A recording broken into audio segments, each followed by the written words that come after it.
everyone, welcome to British Literature. For this first week, I'm not really going to have you delve into the readings yet. I want to take a step back and make sure that you guys know how to format your papers, have understand how to do the MLA style, which MLA is Modern Language Association, and it is basically used when citing papers or information in the humanities or in literature. So that's why we're using MLA. Some other ones are APA, AP, and Chicago, and those are used in different varieties, such as the News uses a lot of news organizations and large companies use AP. Chicago is kind of a big clunky one. You don't have to do that. That's where you have all the footnotes. We're not worried about any of that. We're just going to do MLA, which I think is actually the easier one, and it's the more accepted with literature. Also, another reason I wanted to wait is because I wanted to make sure you guys all bought the book and have the book at home. And this is the book. This is a teacher's version, but this is the book. This is what yours should look like. So I just want to make sure everybody has that before we start using it. I want to talk to you a little bit about plagiarism. If you have not looked at the MLA folder above the week one's work, you need to go through those.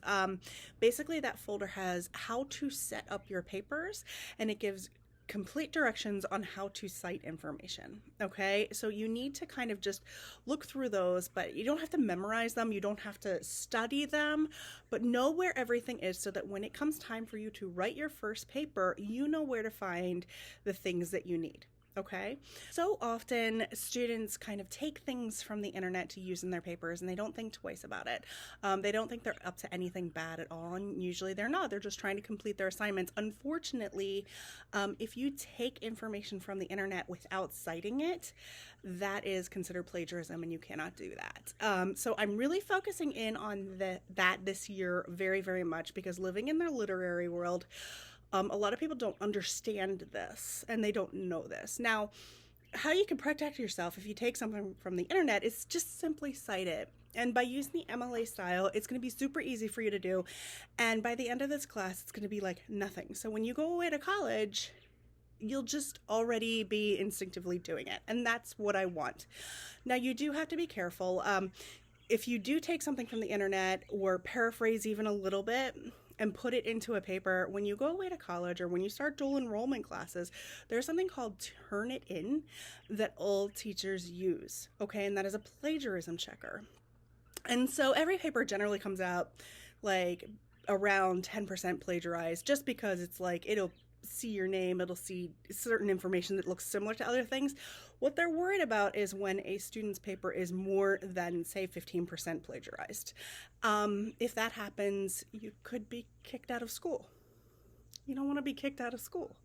So that's why now I want to work very heavily with you on making sure you know how to cite your work. So the first assignment is to read an article, choose two of the things that the article talks about to take as a quote and use in a paragraph talking about that quote. Okay, so the first quote that you choose, you're going to copy it as is with quotation marks and citations, okay? And the second paragraph, you're going to paraphrase a different quote and write the paragraph in the same way, but paraphrase, okay? And how you have to remember to kind of cite that information too. Then you will also have a works cited list. I just want to take a moment to show you what that would look like on the screen. So I have All the Bright Places by Jennifer Niven, and I'm just going to pick a quote.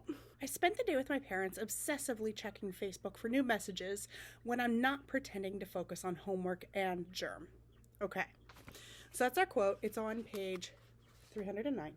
Okay, so this is what, if I was going to take that quote and discuss it in a paper, this is what that would look like for the in-text citation. Okay, so we have parentheses, notice last name, page number. That's it.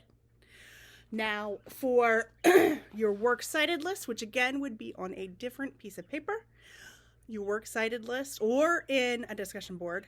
If it's in the discussion board, you type it after your message. So you type your message and then a little 2 or 3 spaces down, do your works cited list.